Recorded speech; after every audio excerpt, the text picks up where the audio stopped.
great to be here as always. So let's just jump into the major topics of the day. The U.S. is moving a carrier task force into the Middle East. Many people believe that it's because of potential efforts in Iran, and I think it's very important. You can't just say to protesters to do something and then leave them hanging. So I'm hopeful. I mean, listen, we have a great opportunity for regime change in Iran. I think that it's time for a regime change in Iran. So we'll see what happens. But I think regime change needs to happen from the people, from the streets, and I think that's a great opportunity in Iran. So we'll see what happens there. So we'll see what's happening there. But there's just so much going on around the world. There was another kidnapping in Nigeria, of course. I mean, if you look around the world, there's just violence of so many different, I don't know how to even describe it anymore. It's just, and we have to do something about it. I think the tone of the earth, the tone of the world is getting out of control, and we need to do something about it. But anyway, let's take a quick break from Around the World with Dane Waters, and we'll be back with our first guest, Bruno Kaufmann. I was honored to interview him earlier today, and he'll talk about Greenland, and we'll talk about what this new Board of Peace. Thank you very much. Welcome back to Around the World with Dane Waters. It's always a great pleasure to have Bruno Kaufmann with me. Bruno, how are you? Hello, Dane. Yes, I'm doing well. I'm in the north of Sweden, about 1,300 kilometers north of Stockholm. It's minus 15 degrees outside and a wonderful winter day. That kind of weather will wake you up, won't it? Definitely. So let's That's right. talk. There's two things I want to talk to you about. First, let's talk about since you're near the Arctic Circle. I just want to kind of get an update for the audience about Greenland. The President Trump went to Davos and supposedly cut some kind of deal. I don't know if he just backed down or if there's a real deal, but give us an update. No, I mean, we know what happened on the outset on last Wednesday when Trump was in Davos and was meeting after his very, very special talk with the Secretary General Mark Rutte from NATO. And after that, they said, yeah, we are happy. We found a solution. Trump said, we get everything we want. And Rutte said the issue of sovereignty and self-determination of Greenland was not discussed. So in a way, it's very unclear what the deal is about.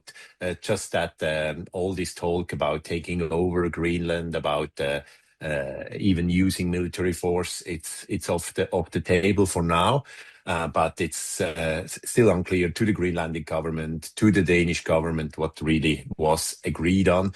I'm a little bit thinking that they didn't really agree on any deal, but they just found a way to finish all this incredible pressure and talk, which nobody really outside the Trump administration could understand why this would make sense. Yeah, well, I don't think anybody outside of Trump even it makes sense to anyone. But I mean, I agree. What's interesting to me is that, I mean, when NATO, I mean, making a deal with NATO about Greenland has nothing to do with, the other core issues about why he wanted Greenland, about the natural minerals and all this kind of stuff. So I just think it was an opportunity for him to take credit for something that hasn't happened. I don't know. I mean, this is how he is. And then, of course, he went on immediately after that to insult all the NATO troops about how they didn't participate in Afghanistan. I don't know sometimes if he just wakes up in the morning trying to figure out how he wants to upset people or if he just doesn't really care. That's just a commentary. There's no reason for you to respond to that. But let's go into the next part about this whole thing about the Board of Peace. What do you make of this Board of Peace? I mean, it's something like a similar attempt to be on the top, to be the top guy. I mean, to say that he was going to the United Nations and talking bad about United Nations, talking bad about everybody inside there. He drew the US out of 66 international multilateral organizations, many of them linked to the UN, and now he comes up with this board of peace for Gaza, which is he says the group of the finest leaders in the world. I mean, the people who said they were interested are basically from Belarus, from Hungary, and some other countries, Azerbaijan, as he would say, Azerbaijan. And then, I mean, it's really very, very interesting to see that he continues this way of trying to be the leader of the world. It's not really the leader of the free world, obviously, but some kind of leader. And I feel it's. I mean, from looking from the outside, it feels like a joke, but unfortunately, it's not a joke because this is the president of the United States of America, which is obviously the first or the second biggest economy of the world and the biggest military force. Yeah, no, I would like you. I thought it was very surreal. I mean, just living in my world to think, oh my God, how could this be happening? But you're right, it is real. This is what the world has to understand is that all of these things that Trump is doing are real and they are having an impact on the world. And I think for a lot of people, including myself in many ways, who just wanted to write him off as a joke. I mean, it's only been 1 year in his administration. There's 3 more years to go, and what's happening with him it's scary, I will say. It's definitely scary. So this Board of Peace, well, this is where I'm confused because I understand that the original concept was it to be focused on Gaza and the rebuilding of Gaza. But there was also some discussion that some people are thinking that this is his precursor to replacing the United Nations. Yeah, I mean that's. I mean we can have a lot of discussions about that, but I'm not sure that he and his administration really understands what they're doing neither. I mean it's obviously taking credit for things, trying to control things, talking about his role even beyond the presidency. I mean it feels all like. I mean, a Swiss political scientist the other day said, I mean, everything which we see is basically elements which you would see from a state run by the mafia, which is based on this kind of interests of the family running, the godfather being in charge, threatening people who are against. Making other bad, looking good themselves. So it's not really it has a lot of these kind of mafia state elements, and this board of peace seems to be a very similar element in that. So if there is a script, if there is like a playbook for everything, I feel it's really going into this direction, and this is of course very scaring.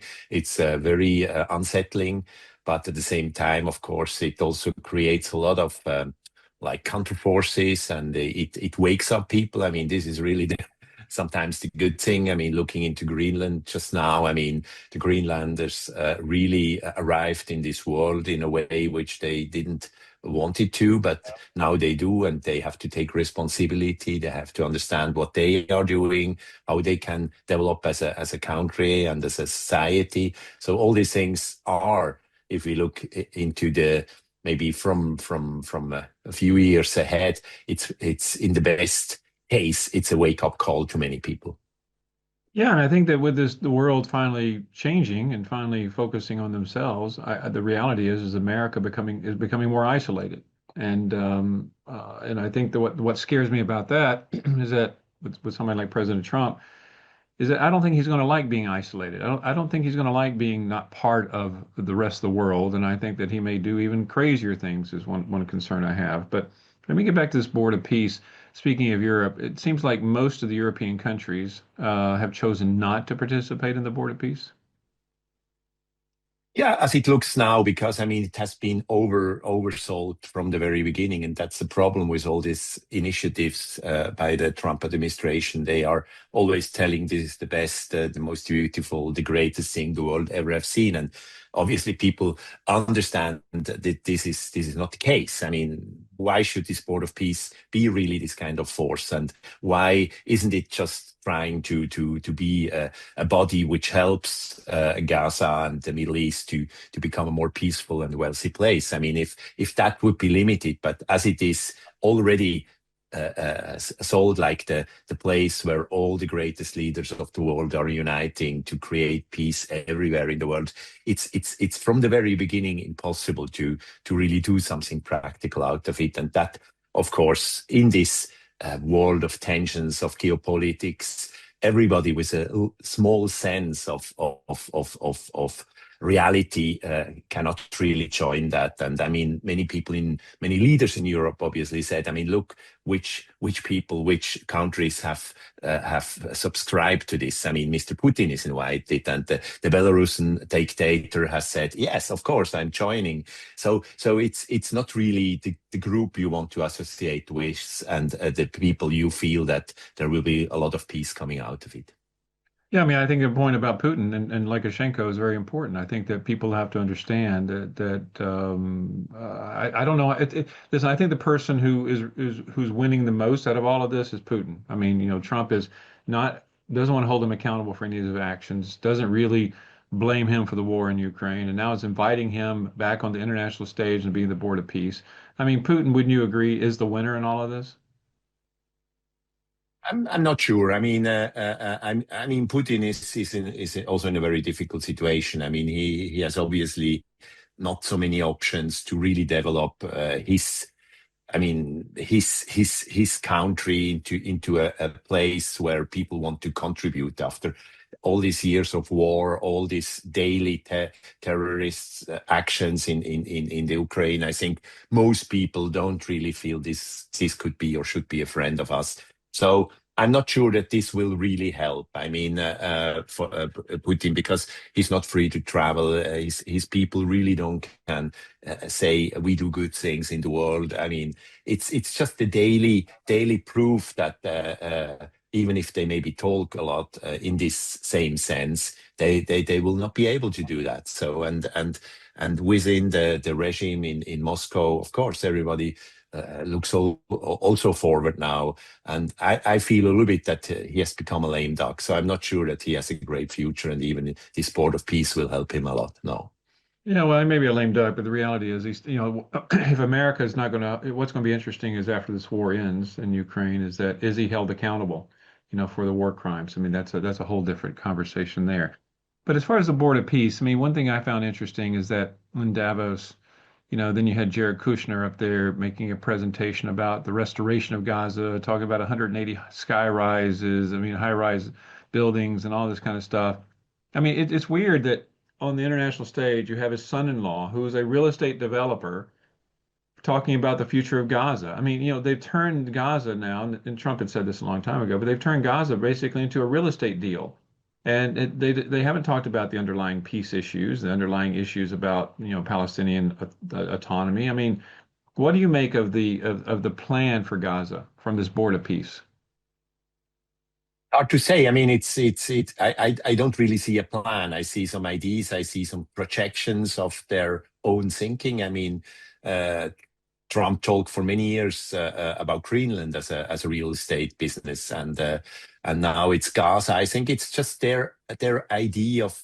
I mean, the ways these guys are thinking about politics, about government, is basically coming out from the real estate business tradition, and now we see that projecting into the Gaza case, and I mean, bringing in money, making money out of it. I mean, that's their idea of doing it, and I just don't see a lot of realism in it that it could work if you don't talk. I mean, to the people. I mean, in that way, Greenland, Gaza are similar examples that you see that there's no idea about the people there. There's no name.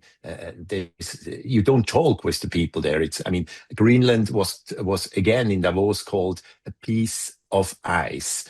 And Trump was so fascinated about his notion that he was then talking about Iceland four times instead of Greenland. He lost himself in that, and Gaza could be a similar thing.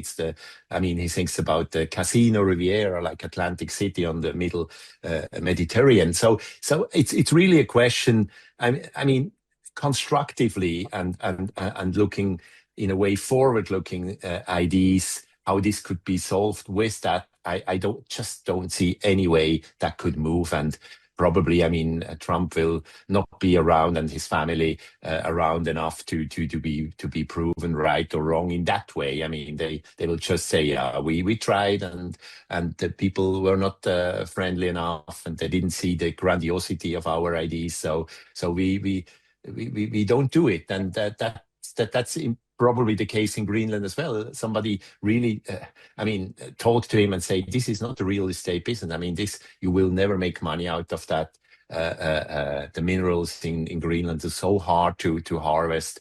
There are no Chinese and Russian boats around because they don't see any business in that neither. So just let it go, and get your say that you have got some deals on the basis, on security arrangements, and everything which you already could have done without all this craziness about taking over Greenland. Yeah, no, it's just crazy. I mean, I think that we've talked about this, and I've talked about it many times on the show that Donald Trump, President Trump, looks at things as everything like a real estate deal. I mean, it is the world is a giant piece of real estate for him. He doesn't care about democracy, doesn't care about freedom, doesn't care about the people. He really doesn't care. I mean, if you look at his real estate deals in the past, where he just evicted people, kicked people out to build a building. I mean, the people in Greenland and the people in Gaza, he really, sadly, just does not care about the people. He cares about, hey, how I can make money, how my family can make money. There's this report that came out that said that I think it was from the Telegraph, I'm not really sure, but said that Trump's family has over the last year has their net increase and their worth is over $4 billion from all the deals in crypto and real estate and all the stuff that they're making while their father is president. It's just crazy. So no, it's a scary world, and it really worries me that when you have America not making freedom and democracy a cornerstone of their foreign policy, I think it's concerning. So let me ask this question: if America decides to no longer be in the business of freedom and democracy, who's going to step in? I think Mr. Carney's speech in Davos was quite telling, that he was talking about this rupture, that you don't have just these big superpowers who are running the game. It's time to for all other countries, especially the middle-sized countries with some capacities, to step in and to really make their contribution and to work for the good and to agree on the global level about that. As long as you have the superpowers, the biggest powers run by elderly autocrats. So I absolutely feel that even small countries like Switzerland and Sweden, they need to change their approach to international politics. They have to be much more active, much more contributing, much more sharing. I mean, this costs, but what we have seen in recent years is that many of those countries, they pulled out. They took away a lot of money from international cooperation. They are taking away money from local democracy support. I mean, in Sweden, the government, they even cancelled an important international body, the International Center for Local Democracy, based on Gotland, which have been very critical for municipalities around the world to develop democratic features. And Switzerland pulls out from many countries in Africa. This is the wrong way to react to that. I mean, to go back and feel yourself a little bit safer, and saying this big power games is nothing for us. No, it's in contrary. I mean, we as Democrats, we as small country citizens, we have to take our responsibility as much, and we have to work together with other countries. The EU is obviously important, but we have other countries like South Korea, Japan, Taiwan, countries like in the Southern African part, like South Africa, Namibia, Botswana. These are the countries now which really feel and see how important it is to protect and develop democracy. And I hope we are managing to survive this very critical phase in world history. I think it's a very valid point too. I think that there's an opportunity here for every country because you're right. In the past, the world leaders, whether it's China and the United States and the European Union, have all kind of led the charge. But I think that with this disintegration, I will call of what's happening around the world, I think every country now has the opportunity and, in my opinion, as you said, the responsibility to stand up and fight for democracy and freedom. Otherwise, the bad actors are going to win. There's no doubt about it. Listen, Bruno, it's always a pleasure. I hope you travel safely today. Thanks for being with me again, and I look forward to seeing you again in the future. Okay. Thank you. So Thank you very much. All the best to you, Dane. it's important to understand that the world is, I mean, as the superpowers around the world diminish their involvement in freedom and democracy, every country, including countries like Nigeria, now have the opportunity and, as I said, the responsibility to step up and to take a greater role in protecting the world. Anyway, let's take a quick break from around the world with Dame Waters, and we'll be back with our next.